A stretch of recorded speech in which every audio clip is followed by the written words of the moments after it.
اللہ نے فرمایا کہ اس نے انسان کو اس فطرت کے مطابق بنایا ہے جو اس کی اپنی فطرت ہے۔ اس فطرت کے اندر رہ کر عبادت کرنے کا کیا مفہوم ہے؟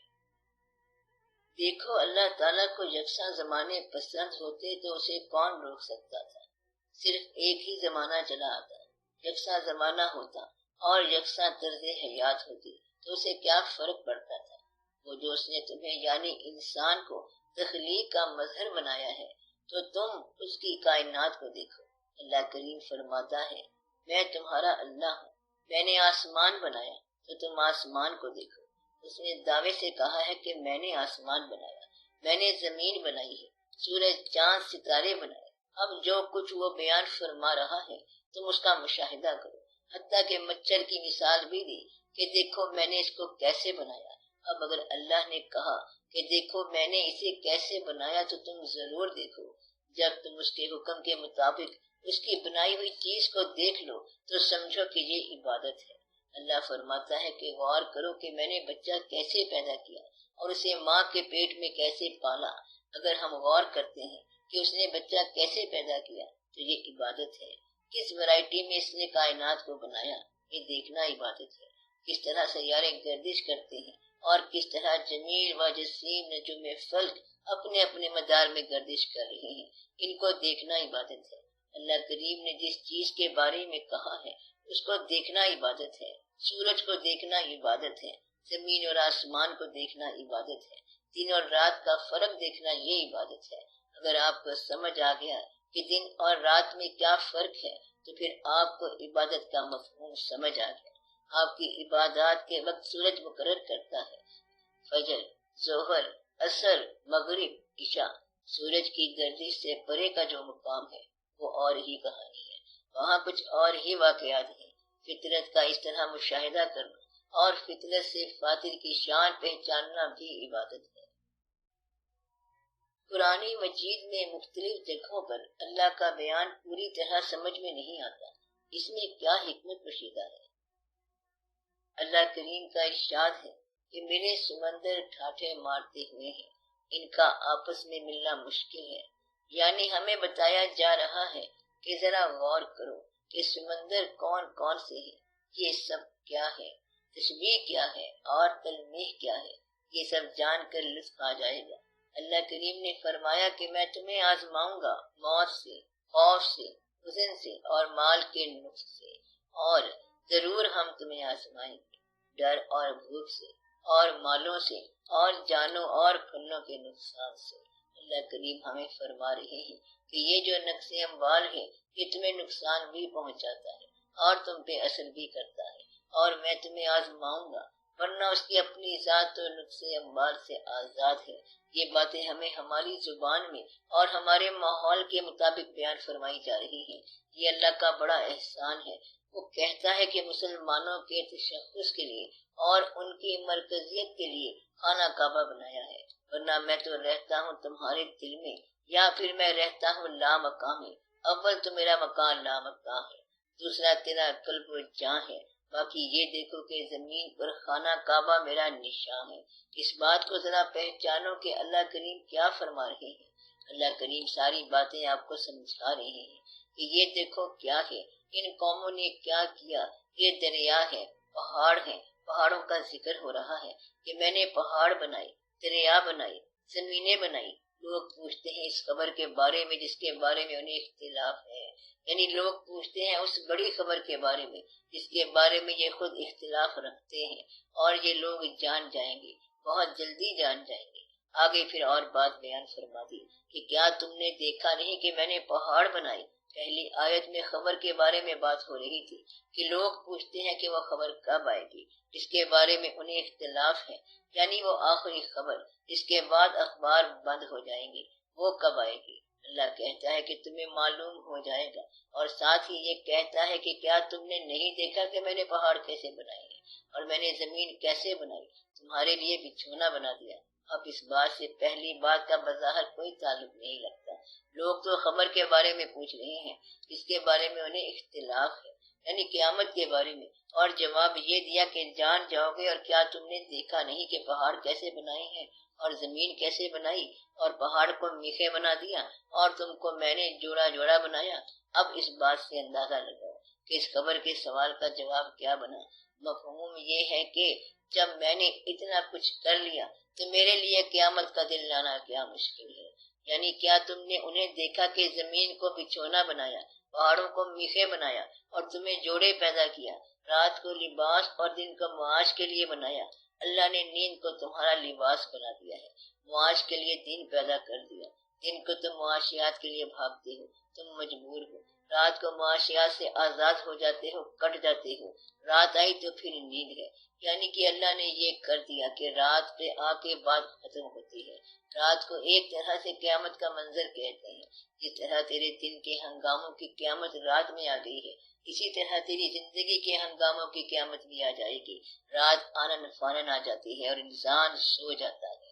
زندگی کے ہنگاموں میں اتنا انوالوڈ آدمی کہتا ہے کہ میں 5 منٹ نہیں دے سکتا، میرا کاروبار ہے، بڑا مشکل وقت ہے، میں بہت بیزی ہوں، اور جب رات آئی تو سب کاروبار چھوڑ دیتا ہے، گھر آیا اور اپنے آپ کو بھی چھوڑ دیا اور سو گیا۔ انسان ہر روز یہ تماشا دیکھتا ہے اور پھر ہر روز پوچھتا ہے کہ کیا ہوا، ہر روز ہی دیکھ رہے ہو اور پھر ہر روز ہی پوچھتے ہو کہ کیا ہوا۔ کس نے تمہیں سلانے کے بعد صبح کے وقت جگایا؟ تمہیں تو جاگنے کا علم نہیں آتا، تمہیں یا تو سورج نے یا اللہ نے جگایا، تم خود تو نہیں جاگے۔ اللہ تعالیٰ نے فرمایا ہے کہ بات یہ ہے کہ اس زندگی میں سلانا اور جگانا مجھے آتا ہے، اسی طرح ایک وقت اور آئے گا تب میں سلا بھی لوں گا اور جگا بھی لوں گا۔ اس لیے جب اس دنیا کے سونے اور جاگنے میں تمہیں اختلاف نہیں ہے تو اس وقت کے سونے اور جاگنے میں اختلاف کیوں کر رہے ہو؟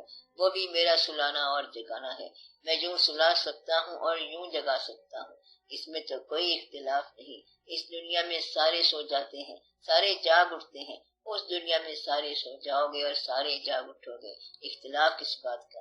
میں نے پہاڑ میں کوئی اختلاف نہیں بنایا، میں نے میدان میں کوئی اختلاف نہیں بنایا، زمین کو بچھونا بنایا، اس میں کوئی اختلاف نہیں ہے۔ تمہیں جوڑا جوڑا پیدا کیا۔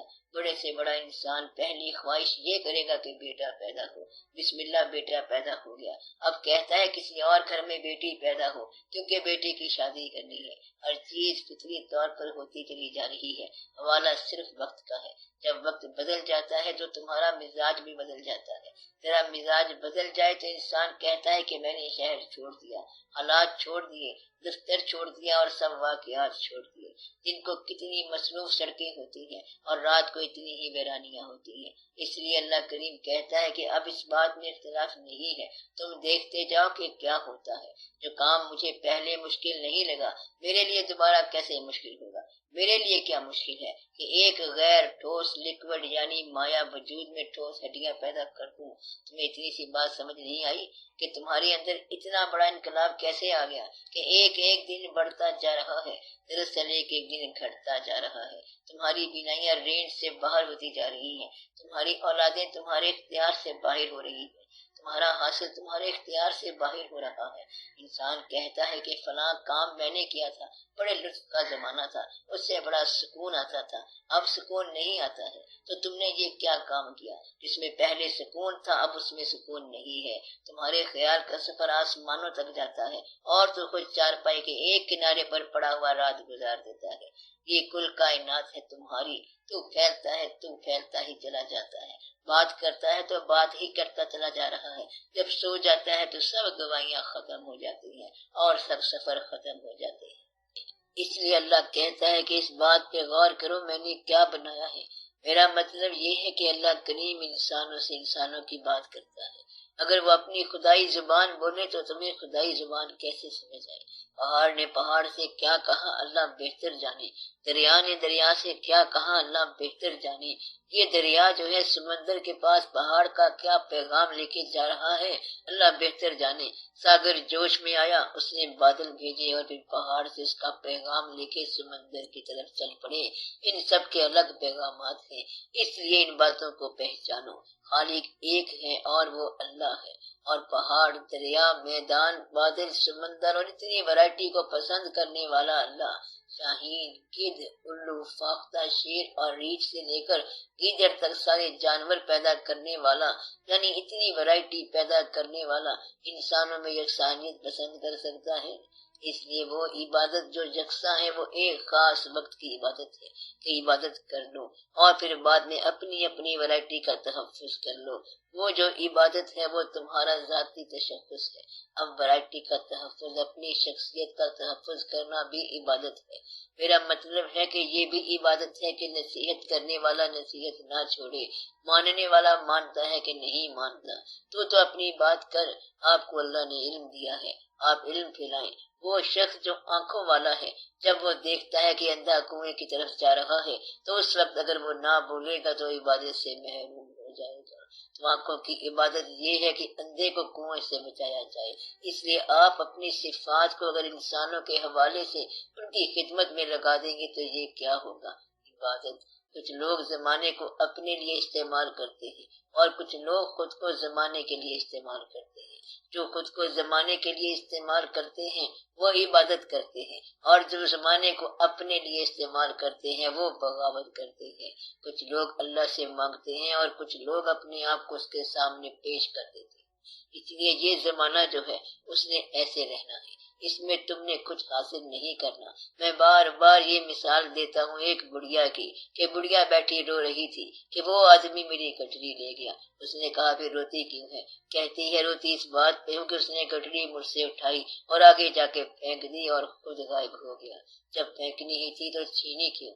یہ دنیا ظالم ہے، جو کچھ آپ نے حاصل کیا یہ چھوڑنا ہے۔ کوئی چیز ساتھ نہیں لے کے جا سکتے۔ آپ کے رشتہ دار ہاتھوں کی انگوٹھی بھی اتار لیتے ہیں، مرنے والے کا نام بھی چھین لیتے ہیں۔ آپ نام رکھیں گے کہ فلاں فلاں شخص ہے اور لوگ کہیں گے کہ اس کا نام میت ہے۔ کوئی بھی نہیں کہتا کہ ابا جی جا رہے ہیں، کہتے ہیں یہ میت ہے، نام بھی چھین لیتے ہیں۔ یعنی کہ پہلے ہی اس کا سرمایہ چھین لیا جاتا ہے، اس کی جوانی والی شکل چھین لی جاتی ہے۔ ماحول کے ساتھ ہی رنگ بدل گیا، شکل بدل گئی، ماحول بدل گیا، ساتھی بدل گئے، لواحقین بدل گئے، وابستگیاں بدل گئی۔